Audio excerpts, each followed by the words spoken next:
Also, in other news, we haven't really seen Mojtaba Khamenei. He's the new leader right now, but we haven't seen any presence. Even the message that was the first message to the people was recorded and was read out by news channel anchor. At this point of time, how are Iranians taking the Iranian regime's stability as of now? We've not seen any visuals of Mojtaba Khamenei. How are the Iranians taking, these particular stands of the Iranian regime of not showing the leader?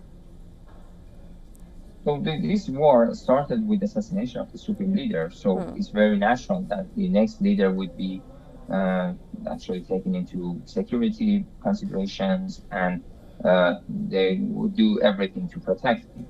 So there is no reason they would want to rush into having him in the public or have a televised message or something in order to reveal his whereabouts.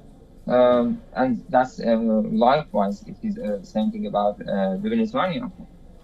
For the past few days, almost a week, we have not seen him in any meetings or any places. There have been videos one after the other, more suspicious about being AI-generated videos, actually.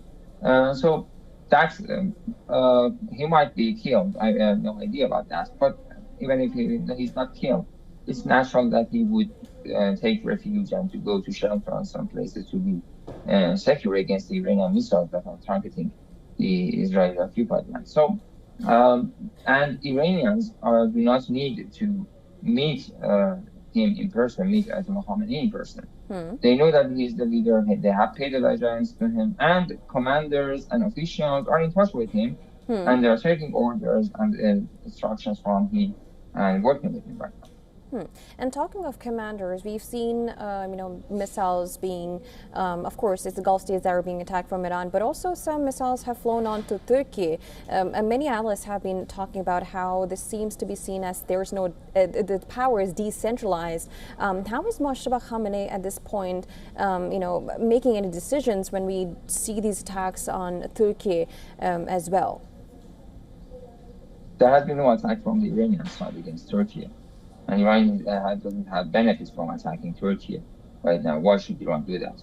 It's actually other countries attacking to have false flag operations to destroy the relations between Iran and Turkey and to drag Turkey into war. Just look at the official statement and see who is actually trying to drag the other countries into the war. It's the Americans and the Israelis who need support from the others. He's actually asking for help from other countries to open up the Strait of Hormuz. Likewise, they are trying to turn other countries, especially neighboring countries, against Iran.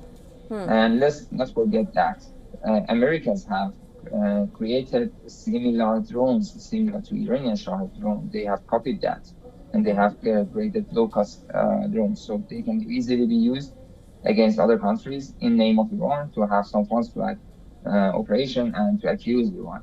But Iran has categorically denied all these attacks, and even several attacks against Arab countries have not been by Iran. It has been by the others, and Iran has clarified that. For example, some of the attacks against the Saudi oil infrastructure was not launched from Iran. It was actually launched from the UAE based on the intelligence of the Iranian side. So if Iran wants to attack anyone, it has the reason, and it clearly says about that, like Arab countries that is attacking the American assets and American interests.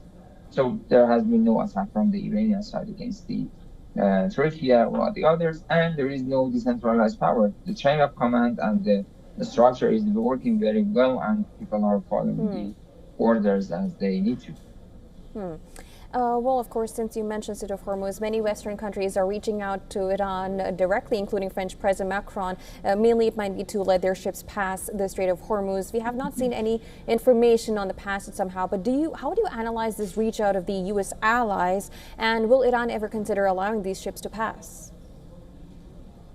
There have been some conditions announced officially or unofficially, but the way that the person like President Macron is dealing with the situation is not correct. So they forget to condemn the illegal attack against Iran, and they are only asking for the opening of the Strait of Hormuz without mentioning that Iran is defending itself. They don't even recognize the Iranian right to defend itself, and they just think about themselves and they support the American side. As if whatever the Americans do is correct, and whatever the others do to protect themselves is wrong. So Iran does not accept that narrative. Iran says that there is a global order, there are international law, and you need to follow that logic. If you have international law, Iran is entitled to the right to defend itself against the foreign intrusion and aggression.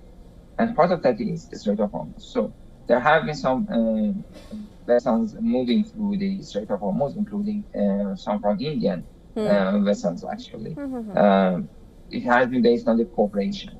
Right. And one of the conditions is that if vessels and trade is based on the Chinese yuan, not US dollar, then they would be allowed to pass through. So countries can decide if the French vessels want to go through the Strait of Hormuz, that's easy. They can trade in Chinese yuan instead of the US dollar and petrodollars, and then they can pass through.